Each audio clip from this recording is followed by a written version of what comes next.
Hello! So, what am I recording so that you have a nice video to watch on Wednesday this week?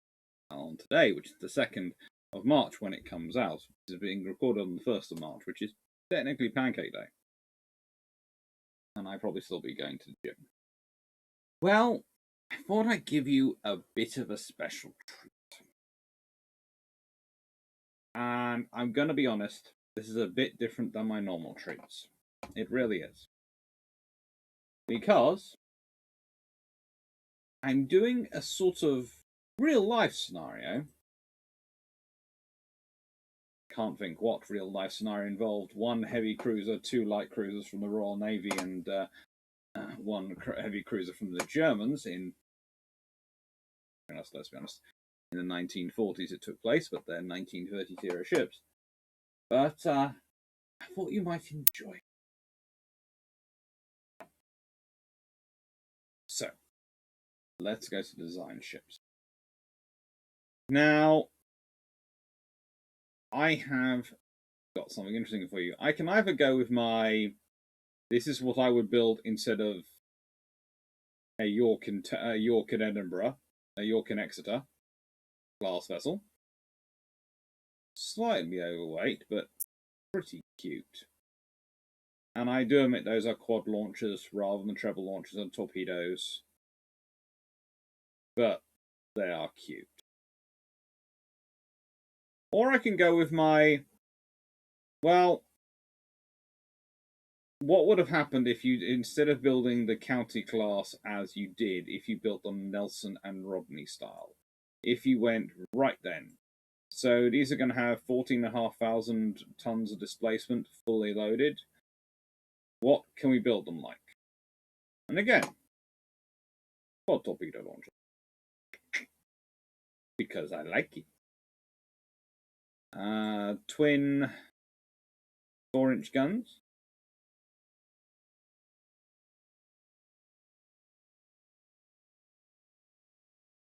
Stats looking pretty good. Almost tempted to see if I can, what happens. Yeah, if I delete that, I do lose a lot of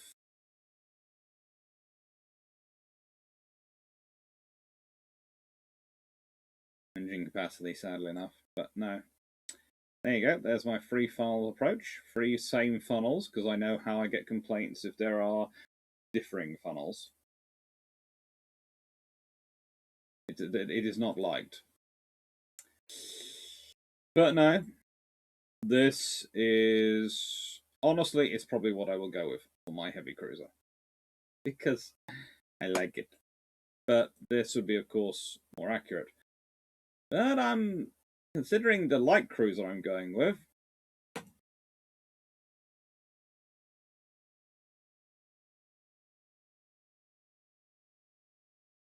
Yeah. This is basically, could you build a town class cruiser on less than 10,000 tons? And, well, you sorta can. Those are a lot of torpedoes, I will admit. Those are, she's got twice as many torpedoes as she should probably be carrying, but she looks good with it. She really does. And I have considered trying a quadruple treble turret Surrey, but that's not for today's. Today's I'm combining, basically. I'm showing you what it's like having to operate a heavy cruiser with an all-forward gun armament and how that affects cruiser operations. And I've also got a nice light cruiser design for you, which is basically my town I could have built for less than 10,000 tons stand displacement, so 10,000 tons fully loaded. So who knows what I'd have managed to achieve in terms of stand displacement. She look good to you all. She looks good to me. She looks really sweet to me. Anyway, let's see what my opponent's going to be. Yeah. I have managed to build something which looks pretty like the Deutschland class. Now, this is the Admiral Hosenheim, and if I can show you, there is a reason why I've had to change the 6-inch guns around, or rather the 5.9-inch guns.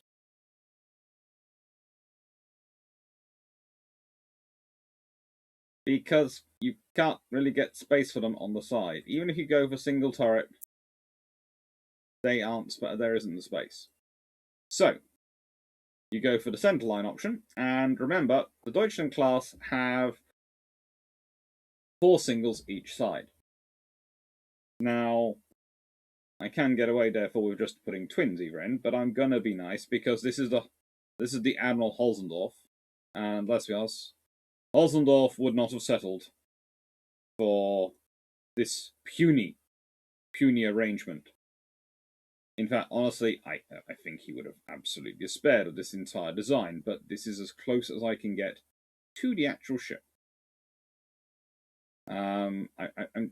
It's diesel powered, it's got all the other components. It's now got a greater broadside of 6-inch guns, but let's be honest, those 6-inch guns are now far more powerful, because you can now have 3 firing ahead, whereas you could have had 2, and 3 firing ahead instead of 2, and a broadside of 6, and you've actually got less guns than originally fitted, because originally it's 8 fitted. You'll also notice that there is only one of these little AA guns because that just doesn't fit. So I've added these in to try and simulate them. I've tried to make it as good as I can. So the criteria used were that from the county class and the town class for my ships. And if we consider my heavy cruiser design, she's 14,500 tons fully loaded. The average displacement of a county class, Kent, was 14,150 tons fully loaded. Now you're going to probably go, well, Alex, that's 350 tons more. Where have you added them in? Honestly, I've added in extra supplies because compared to the county class, she's got a lot more fuel. This would be more accurate for her fuel range, and that gets her pretty darn close to the target, and then not much effort. But for the game, it seems sense to give her fuel. Also, most of the figures given for those ships as new do not include things like radar, RDS, and sonar, and all the top of the sighting gears, which of course they have to have in this game, and auto reloading and electro-hydraulic turrets. Basically, it's got everything it can need in there. But I haven't been cruel. The barbettes I've kept at 2, and the anti-torp at 4, so it balances out what I'm trying to say. It does balance out. Anyway, let's launch.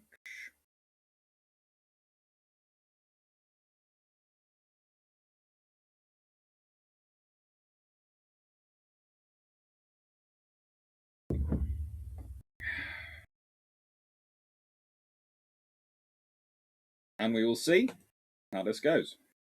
We have sorry, which I'm going to put under AI's command, and the light cruisers, which I'm going to put on auto avoid torpedoes. Again, I've had that experience, but cruisers, torpedoes are part of them. This is sorry. Doesn't she look pretty? Basically, it's my idea of let's take the scenario and put it into a cruiser.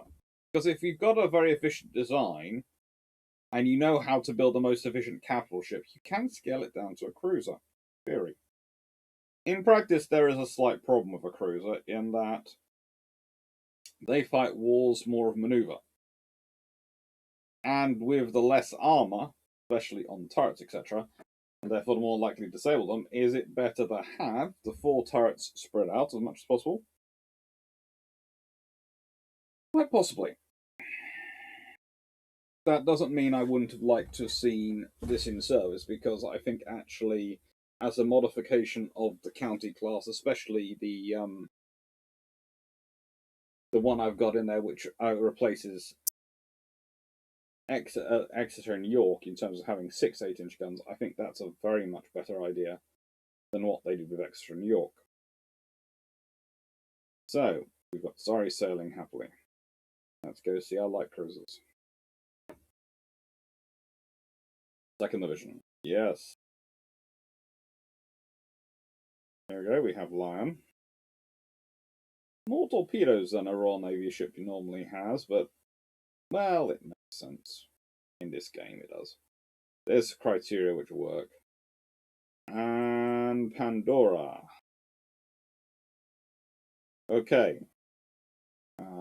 I think we should send a note to the German that this is a box you definitely don't want to open. Anyway, let's get into this. The Royal Navy, throughout the period of the interwar and even before World War One, was thinking about cruisers not in terms of individually stacking up against their opponents, like they'd like to do with their battleships. They'd like them to each be not only more numerous but better than their opponents. Now, with cruisers, they are thinking about something which they can produce in quantity.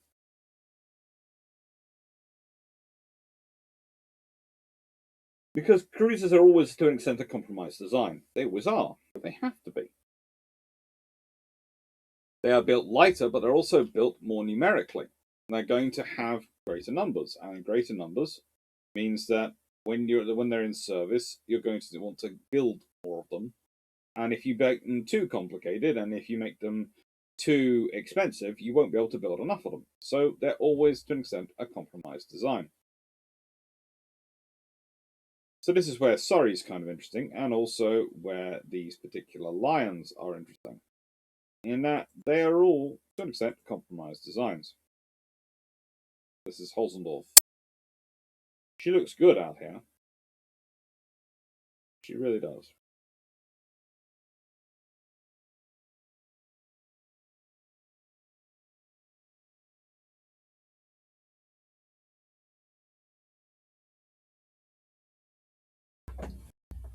And before anyone starts going on, Alex, again you're attacking the Panzer Chief. Again you're attacking them and calling them bad names. And I'm going, no, these are fine, super heavy. These are fine sort of surface raiders and all this sort of thing. Well, they're not that great surface raiders, but they have an impact far outside their actual capabilities due to the fact of just due to the fact of geography and the quality of their crews. Far more. Well, I'd say actually no. One of them has an impact far outside its capabilities because of the quality of its crew. I'm not sure the Deutschland really doesn't. All that does is go home and get renamed. Hitler doesn't want Germany getting sunk. The design was always, to an extent, a placeholder design which they were building to keep their industry going. Not necessarily a good choice design. That is the reality of the Deutschland class. The Germans could have made better, and they knew it. Having the 11-inch guns are incredibly powerful. They are a top trump weapon. But so far, I have run 4 simulations on UAD with these today. And every single one they've not only lost, but they've run out of 11-inch shells. Long before the opponent runs out of 8-inch shells, or let alone 6-inch shells. And yes, I do give them the increased ammunition and everything, but there is a limit to how much ammunition you can store in a hull the size and volume you have.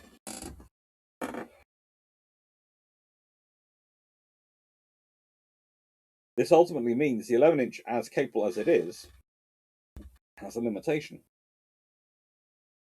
Also, I do think if they'd gone with an all-forward arrangement for 11-inch, i.e. 11-inch and 11-inch forward, and then stacked the aft with 6-inch turrets, they would have had a far better ship. They'd have secondary guns up the rear and primary guns fore. But no. They went for what can almost be called the most conservative option. Again, it appears to be the 6-inch shell causing the trouble for this one.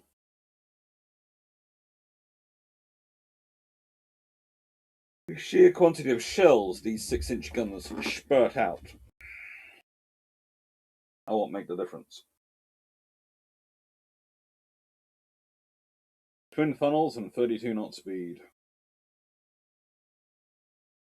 Trust me when I say, Admiral, you do not want to get Lion and Pandora close to you. They've got a lot of torpedoes.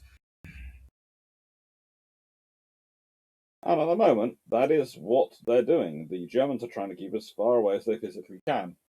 But of course, their top speed is 26 knots. The RN's cruiser's speed is about 32 knots. Sorry, yawn came over me then. I don't know why. Probably not eaten enough today.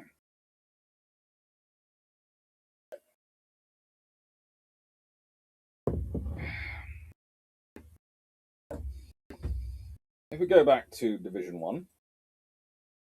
Sorry. Now, one of the interesting things is, once you have an efficient ship design, and you know it's an efficient ship design, why do you not scale it through your fleet?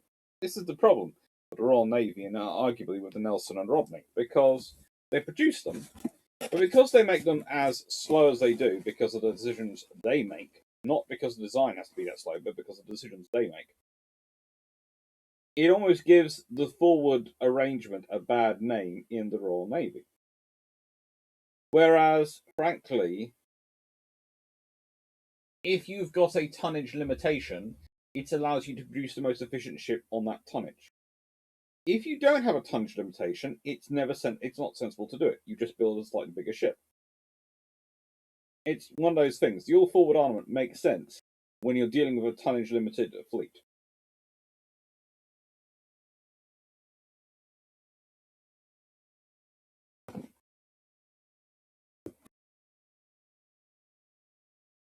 She does look good manoeuvring here, doesn't she? Sorry.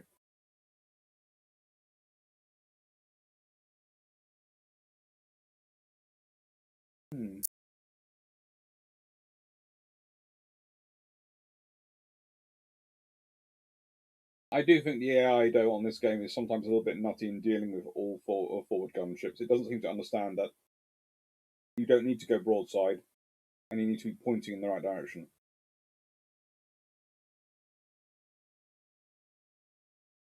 Mm-hmm.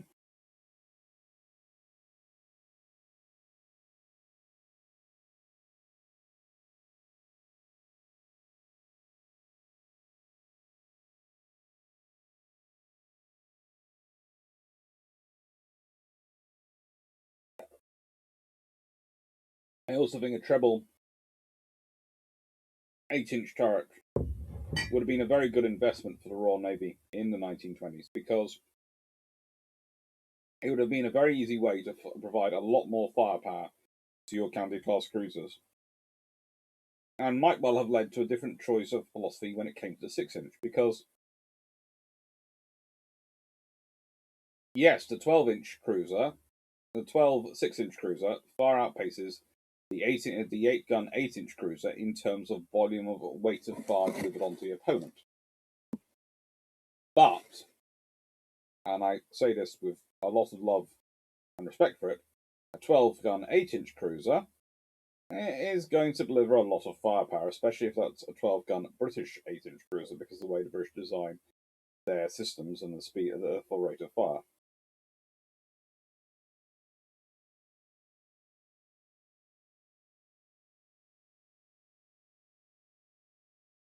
I think I've designed Hosenhof pretty darn well. I have a single ship, but it's holding off the SARS group arguably better than the Graf Spee.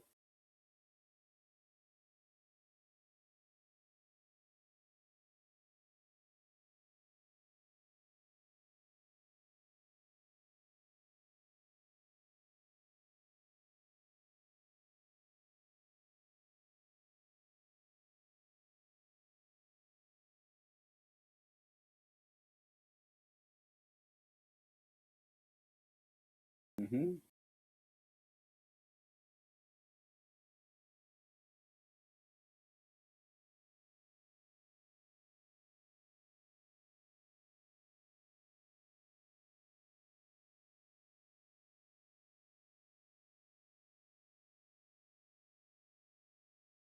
make this a more difficult job for the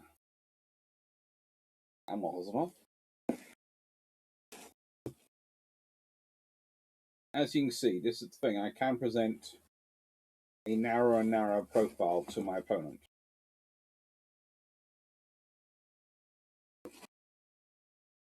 Which helps.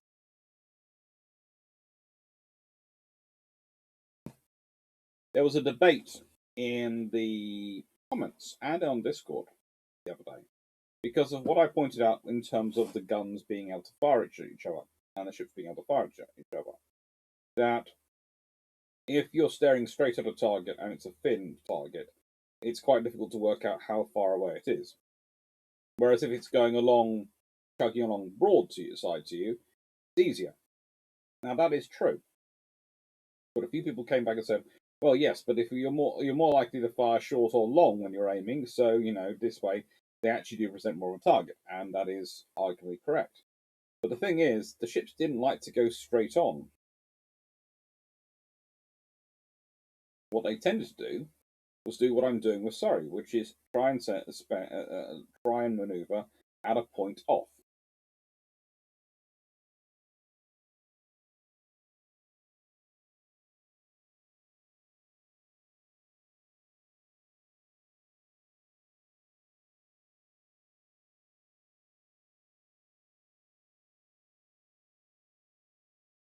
All guns can still fire at the opponent, but you are not showing your full ship by any stretch of imagination to your opponent.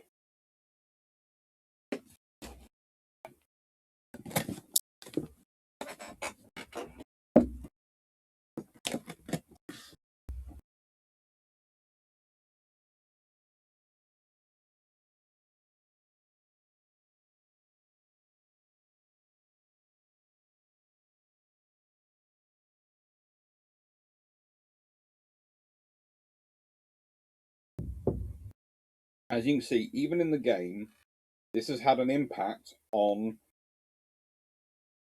the capability of the Holzenhof to fire at me. It's now worried about wasting its shells.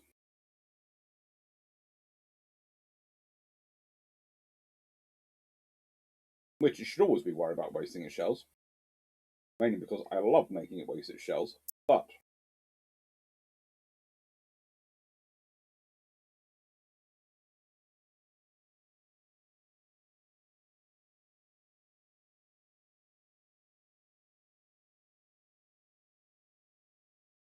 it is down to 179 11-inch shells, and it's going to be very careful with them. That affects its maneuvering. That affects its operation. It's barely damaged, yes, and it's still got plenty of torpedoes. But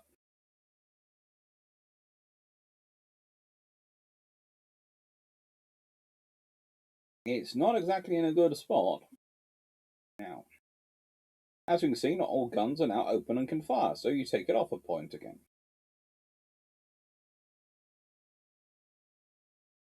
You're in a chase, and sometimes the purpose of being in the chase is to be a point off your opponent, just so your guns can keep to bearing.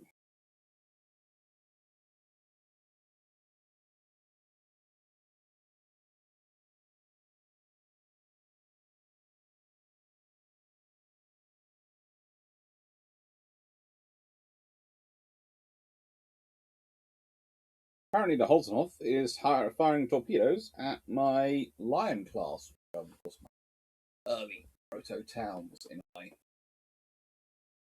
Yeah, well, no accounting for taste.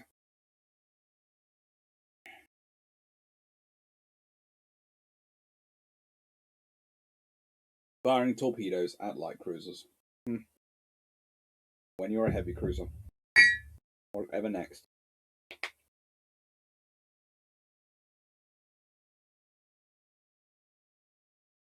The County class are, of course, a product of the Washington Naval Treaty, where ships are limited with just a top standard displacement of 10,000 tons, 8-inch main caliber,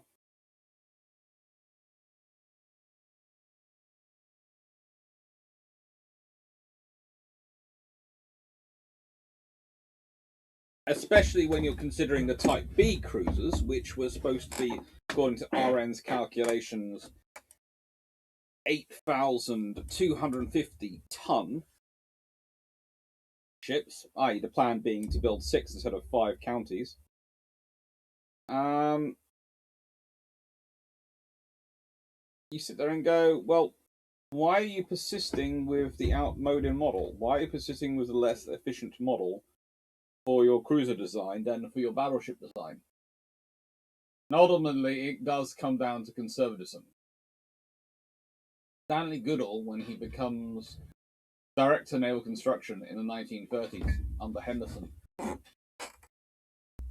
describes the cruiser design group, especially the heavy cruiser design teams, as a trophied. He doesn't actually use that word, he uses a slightly fancier word, but that's what it means. It means that they've stagnated. They haven't really had something to enjoy getting their teeth into.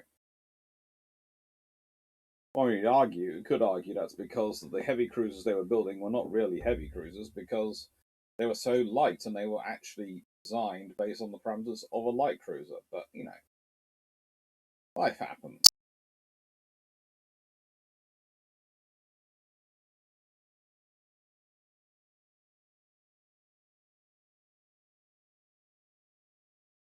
One of the other advantages of the all-forward gun arrangement is you can really spot for your main guns firing. You can really spot when they're hitting a target because all the shells arrive quite so close together in quite such a concentration.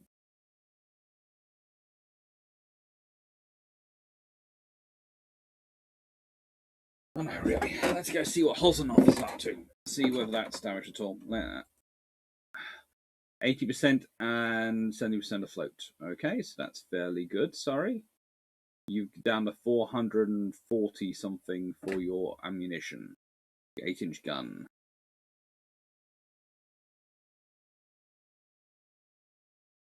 They're down to 60.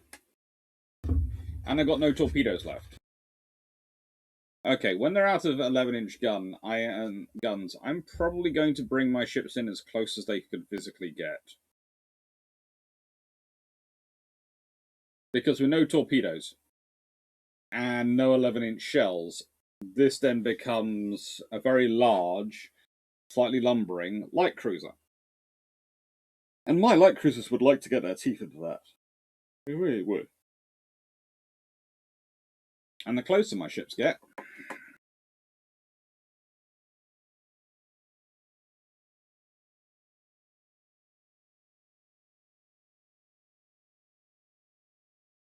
well,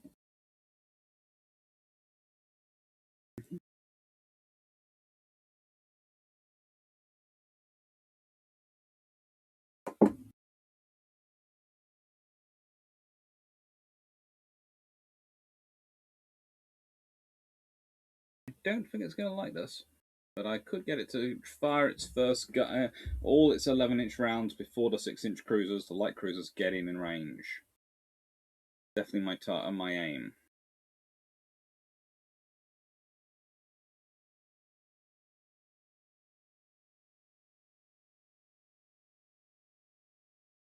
Pandora.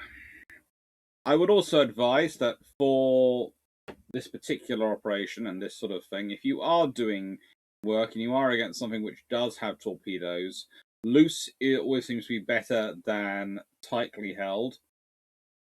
And a breast formation always seems to be a better one for maneuvering if you're chasing a ship.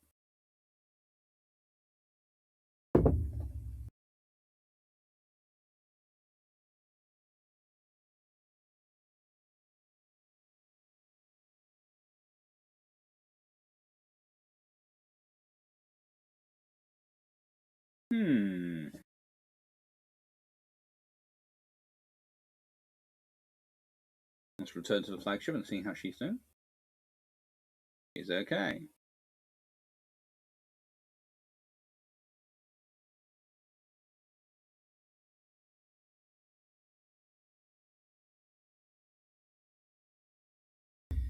run out of 11-inch and run out of... Ooh. I'm not going to put her on to save her 8-inch firepower. I want to be very cautious with the 8-inch. I want to wait till she's really close.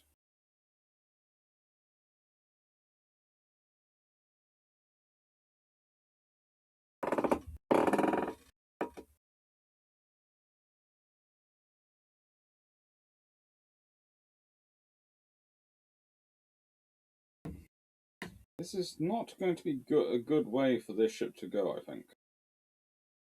I think it's going to go. Sorry, Holdendorf. I liked you. You're a bloodthirsty admiral, but a decent one.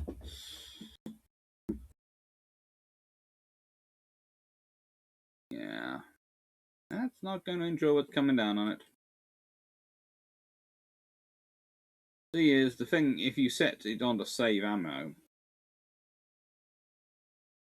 and you leave it there, well, it stops you firing a lot of ammunition unless you're very, very sure of your hit rate. And that's what I wanted to be. I wanted to save ammunition until it gets really close. And in fact, I'm going to do more than save. I'm going to turn off the firing of the guns until we get really, really close. Again, they don't have a torpedo.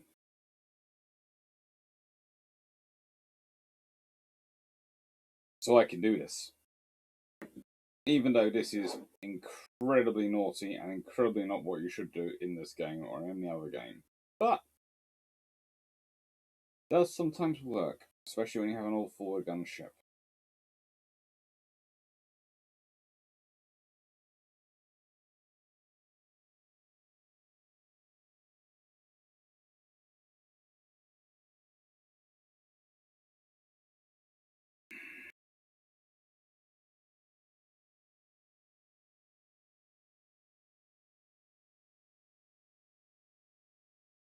Let's see, come.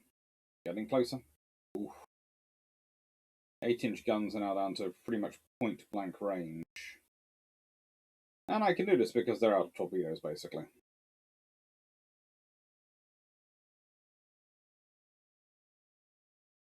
I'll probably have my own torpedoes in the water shortly. If I don't, I'll be absolutely surprised.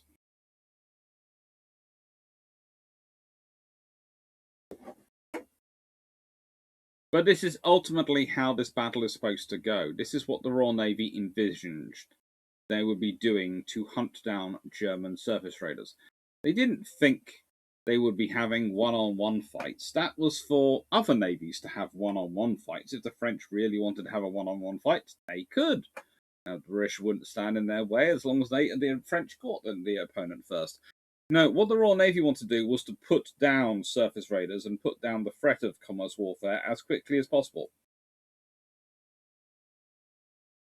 They knew they couldn't do that if they were using single ship attack groups, because then if something happened to one of those, the ship which was attacking, they might never know, and also they would probably lose contact with the enemy. So you needed a multi-ship force. You needed at least 2 county-class cruisers, or you needed a county-class cruiser and 2 light cruisers. The bigger and more powerful those light cruisers, the better. In the case of my light cruisers here, they're probably a little bit overpowered for the scenario, but later in the year, I will probably be testing out an Exeter and a York designed on here, along with some Leander class, and we will see if we can't take out the Grass Bay again. And unlike Holdendorf, she won't have any real extras. Surrey is just down to her 4-inch ammunition, which is annoying.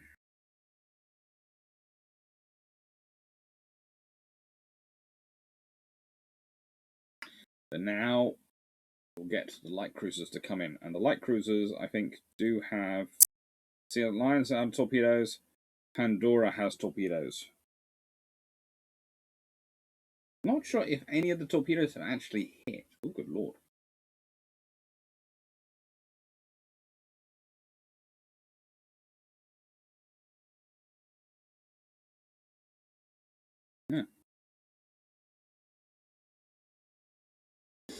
Currently, though, the whole north seems to be losing to a lot of 4-inch guns. Not sure why, but it's not really returning fire with 6-inch guns that much. Although that might be about to change as my own light cruisers close in.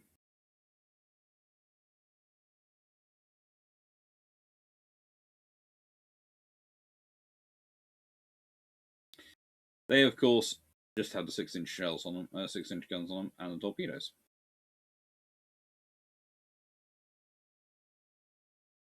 Which Pandora seems to be saving till she gets incredibly close.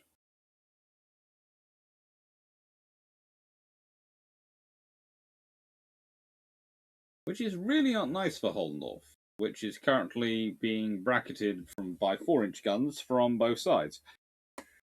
Ouch. This is kind of giving me an idea of how the River Plate would have gone if you had had a pair of towns and a fully worked up county there. I don't think there would have been the whole we escaped to Montevideo. I think there would have been the case of we got sunk at sea. We couldn't deal with the number of 6-inch shells hitting our superstructure, let alone the 8-inch shells making holes in our hull.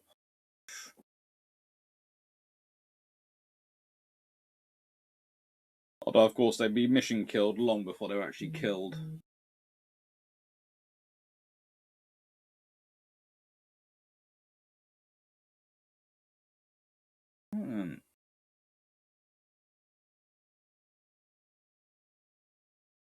Come on, Pandora.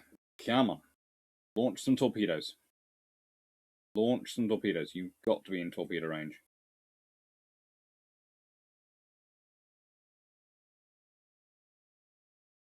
If you're not in torpedo range, I will... She's fired all her torpedoes. That's got to be what finishes off the Oldorf. Yes. Sunk. So, what a butcher's bill for me. I mean, seriously, that was a butcher's bill. Ship status. All good. All good. Torpedo accuracy. 2.8%, 5.6% from Pandora, and 0% from Surrey. Oh. Secondary gun accuracy from Surrey, 32%. No stats from Lion and Pandora, but I'm fairly sure their secondaries were involved. Or do they consider their 4 inches part of their primaries? Probably do. Possibly they do. Primary.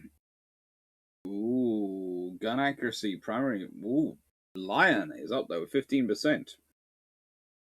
Goodness gracious me. BT will be swinging in his grave. He literally will be. Anyway, that's enough of that.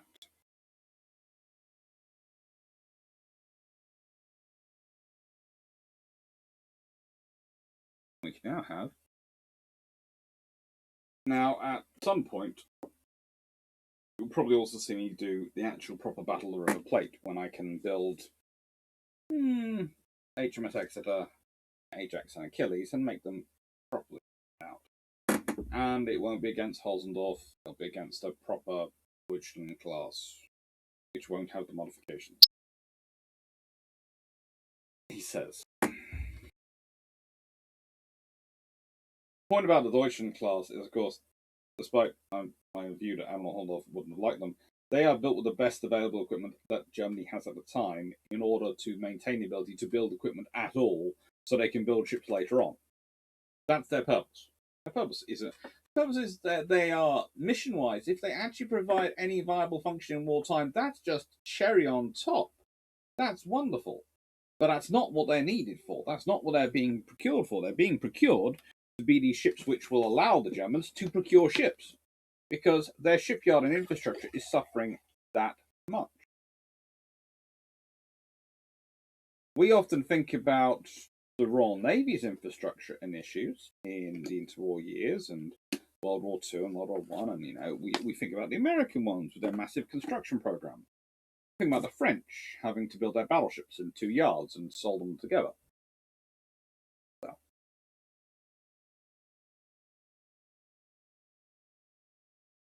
weld rather than solder, weld and rivet rather than solder, but you know. I can imagine it now. Anyway, leaving that to one side, just imagine the amount of solder you need. But leaving that to one side,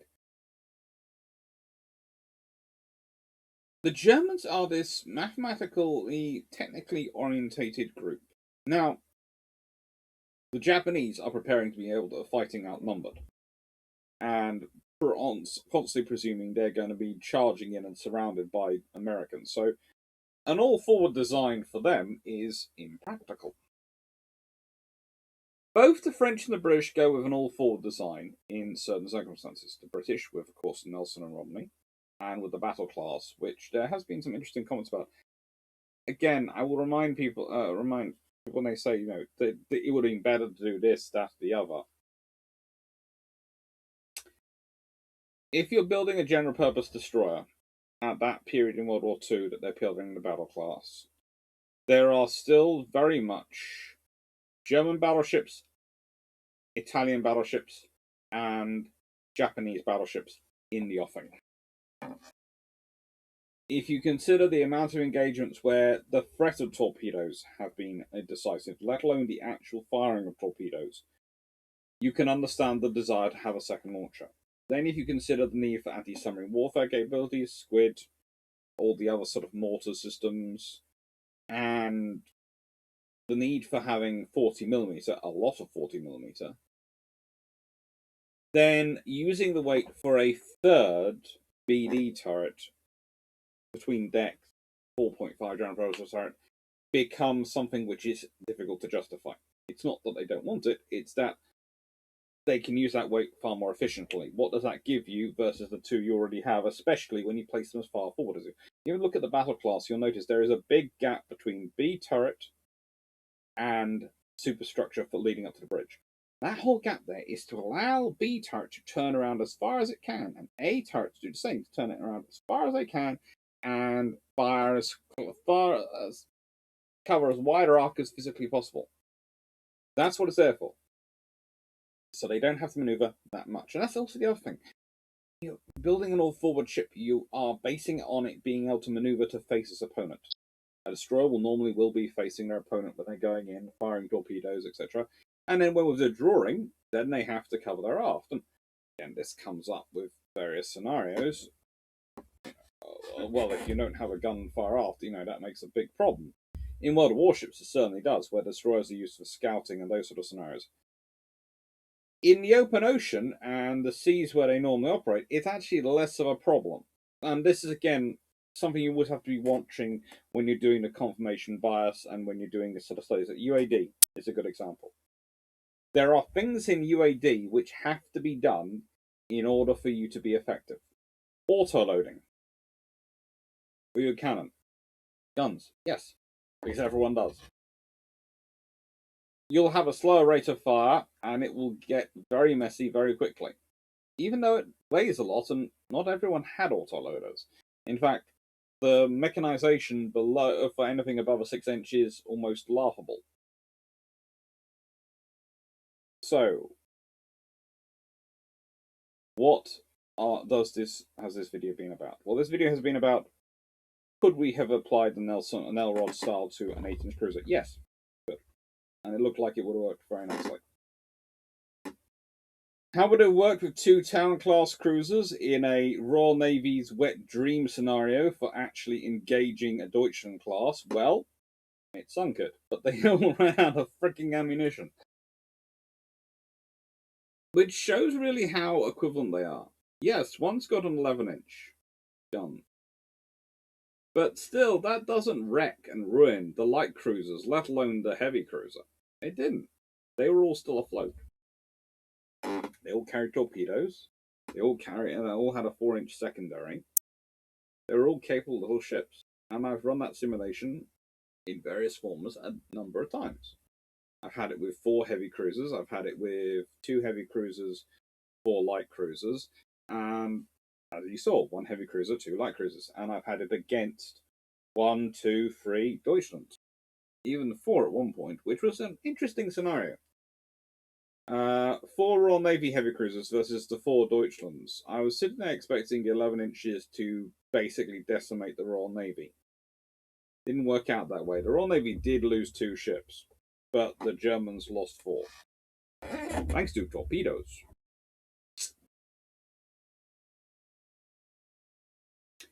Remember, save your torpedoes. It will cost enemy.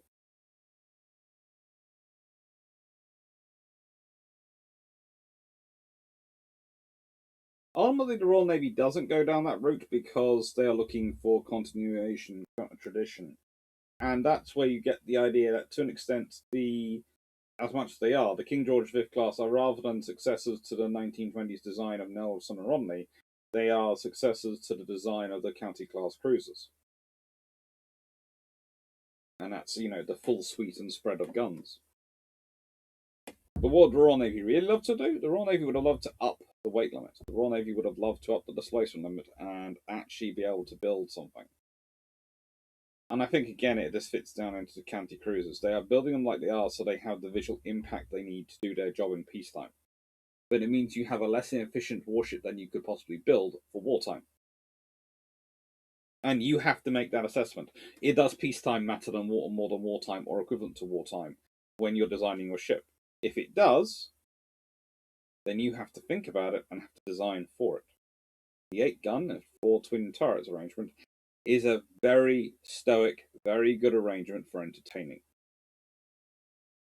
The all guns forward arrangement is a very good arrangement for, taking out your opponent. Anyway, I hope you've enjoyed this. Thank you very much for watching. Take care and have fun.